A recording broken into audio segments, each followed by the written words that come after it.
Hello, Polytopians. Thanks for tuning into the Polytopian Times YouTube channel.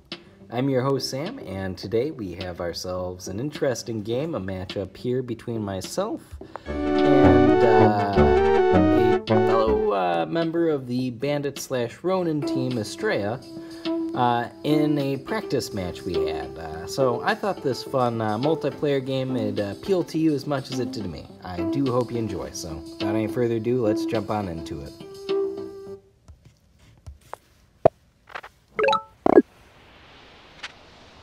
Alright, so I'm playing Yadak versus Astrea, who is IMO. Now, Astrea hasn't rushed out philosophy early on, and instead going with an aggressive push with his warriors, out exploring before going to lock down something like philosophy. Meanwhile, I've done the usual Yadak road out to hopefully a strong economy, which I did get. I got a lucky roundabout this time. And I've lined myself up for my first and second village besides the capital, easily connected by roads. I'll be able to level up without even needing to use organization, although I'll get organization so I can level up all of my villages, and I've got quite a good amount of economy sitting around here. Meanwhile, Astrea has found their second village, off exploring for that third one. I found my fourth one already. Starting to get more of those roads down. And there we have that road connecting on it. That allows me to level up my capital, just using roads. Get that workshop down. And here I'm going to get an explorer. Alright, I've made contact, gotten 3 stars there. A lot of valuable vision. Gotten the ruins. I am on this next village here too. And I'm going to go and just get another explorer. Explorers are very useful. This vision is going to do me quite a bit throughout the rest of the game, and I was rather lucky with how useful those explorers wound up being. Definitely can't lie. Now, with this vision, I can see Astrea is moving on to what should be their third village. They've just found it. They're lining up for it. I need to get out there quickly. But I'm going to need to have some units in range, and well, there's not a lot I can do here otherwise. So, I'm just gonna focus on leveling up my economy a little bit more as I go right now. And there's Astrea finally getting to that third village, getting some level ups on their capital. There's the workshop. Meanwhile, I am getting that early hit on. Now, importantly, I've left Astrea with just 5 health here, which means he can't safely secure this village anymore. He's likely going to have to respond by attacking me, which is going to probably deny him the possibility of getting this village.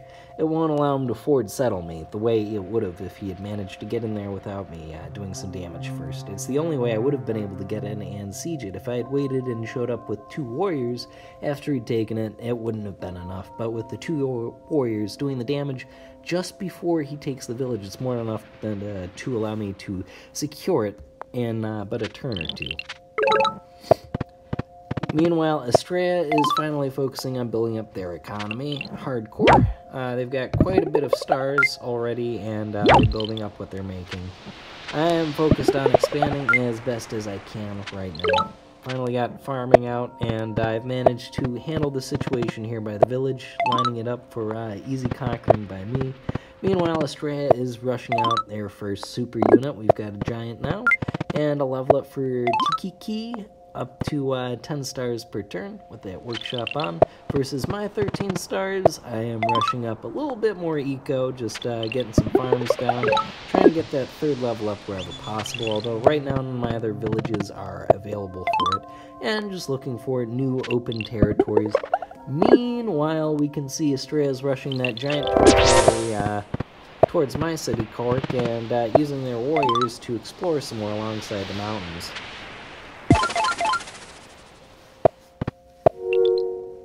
And again, I'm just leveraging that road network to really help me expand further.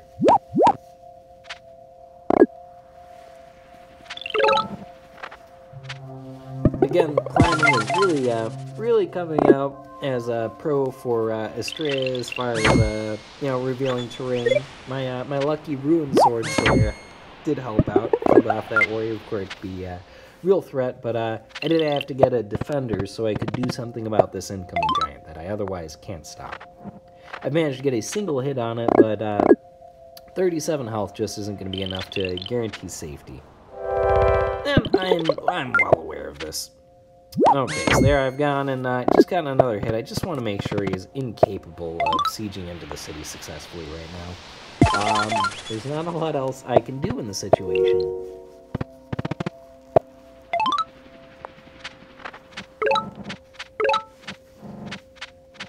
Another useful explorer. Explorers were the real MVP of this game for me, I have got to say. I'm just getting a city wall down. I can see this is going to be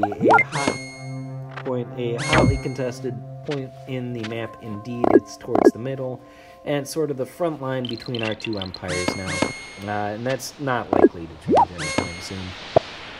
And we can see Astrea's got a sword out on their end quite as well. Definitely going to leverage that tech advantage. Meanwhile, I am just trying to lock down a territory advantage instead, since I am an expansionist tribe. Astrea is getting some kills with that giant nicely, rushing out some riders and using that sword to do some damage, exploring, hoping to grab at least a third of the map. That could be pretty effective, especially with that tech advantage they've got right now still. Meanwhile, I'm kind of clamming up. I've got my riders out to do some damage here in the south, just trying to stunt this advance towards that village. There's not a lot I can do. I can't get in range of it. I can't get there any faster than the rider can. What I can do is at least get a little bit more damage done to that giant, rush another giant of my own out and, well, into the general area, and see what I can't do. Now, we see something interesting here. Astrea has pulled out a Mindbender. He has philosophy after all, and I'm using a lot of defenders right here, right now. Now, there's nothing better to take out a defender than a cheeky Mindbender. I either won't dare to get close, or I'm just going to give him free units. Either way around, it's a win-win. He can also use it to heal up his giant rather quickly.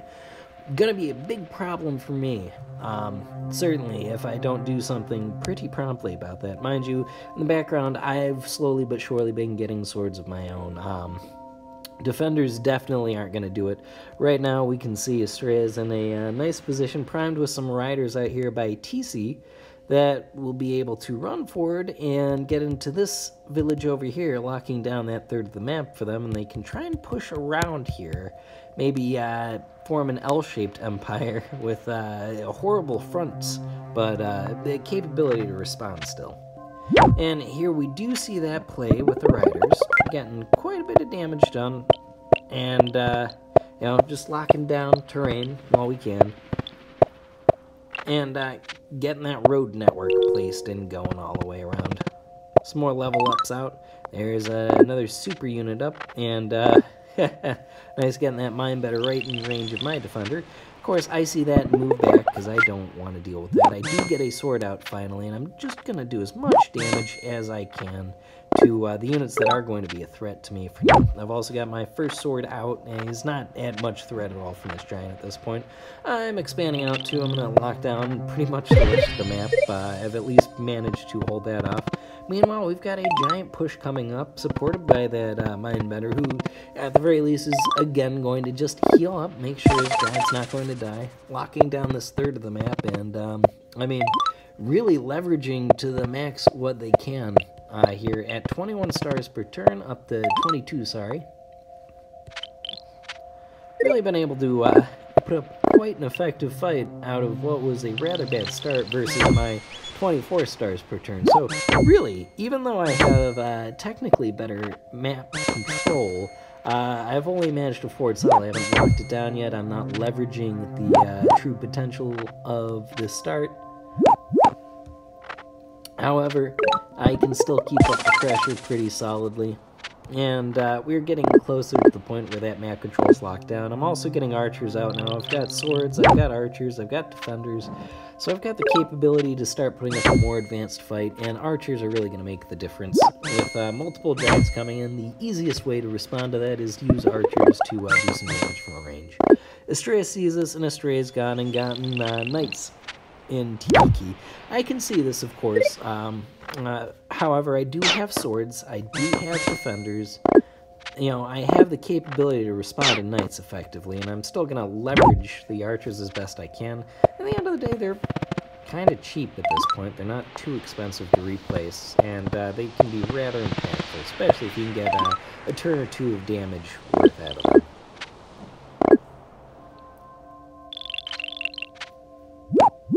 Alright, and we see some cheeky pushes out here. Now, Astrea sees that I have gone ahead and locked down this border village over here on the side, and there's not a lot they can do. They can see the ruins, but they see effectively they're now hemmed in. That was the last free village that they could reach easily.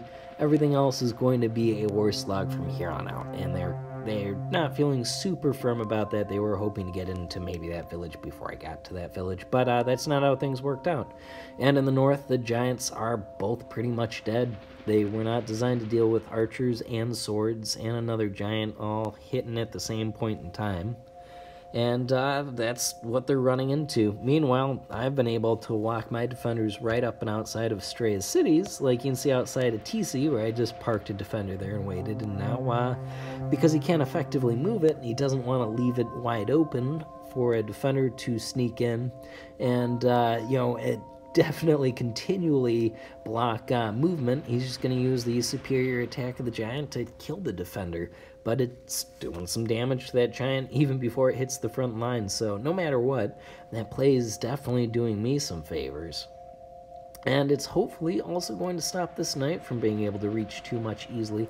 However, a skilled player will find a way around that, and we will see how that is done precisely.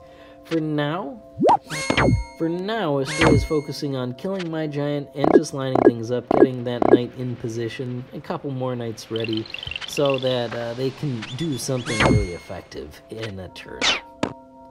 Meanwhile, I'm just going to get the most I can out of that giant. With some archer support, I am able to get another kill. I'm parking some more defenders outside of my opponent's cities, making sure to clear up house with my archers. I don't want any warriors wandering around, and I'm going to lock down this new village, level it up with workshop. I mean, there's no point in explorer at this moment. There's not really much cloud cover left.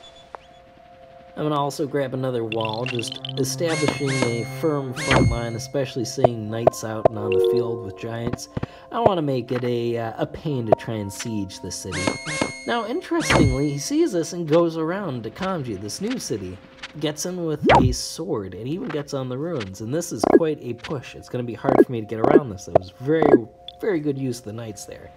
And this is kind of the key moment. This is the key decider. If I don't respond to Kamji properly and he gets to take that, then that opens up this entire eastern side of the map. There's still an unclaimed village hanging out over here, and I just don't have much force. Now, I'm close to his capital here in Linipi, and I've been trying to push as close as I can, but this is where I'm vulnerable, especially to knights and such. I just am not built up. I don't have steady force, and I'll be forced back to Kark and Iran as my front line. This is not where I want to be. I don't want to give him too much space, because if he can flank around and hit from multiple sides, get archers or catapults of his own in, that could be a big problem for me in a couple of turns. So I really need to do something to reclaim the city. I can't lose it. I need to keep up the pressure, because if I can do that and still keep on pressure on Linipi, this game should be set in my favor.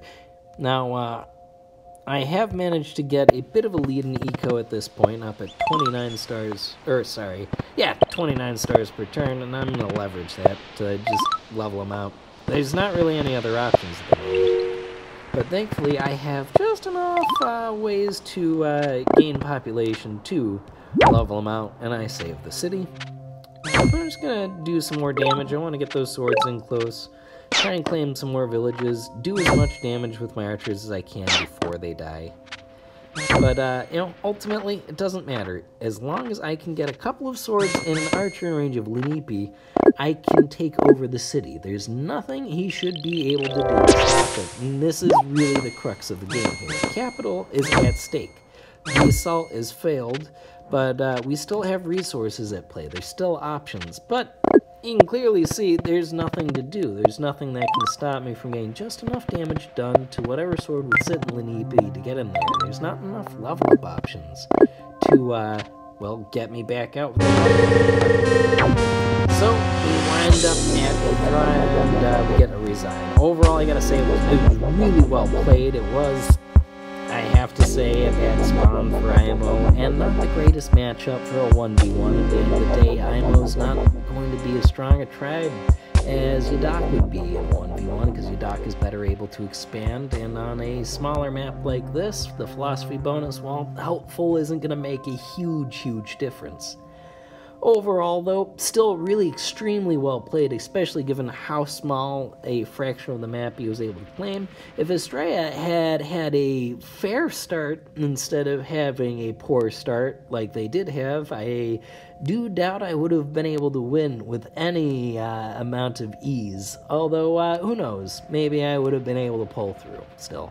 I gotta say, overall, it was an excellent game. I thank them for playing it. Quite excited to be on the Bandits and part of the overall Ronin meta team. And, well, thanks as always for tuning in, Polytopians. Until next time, see ya.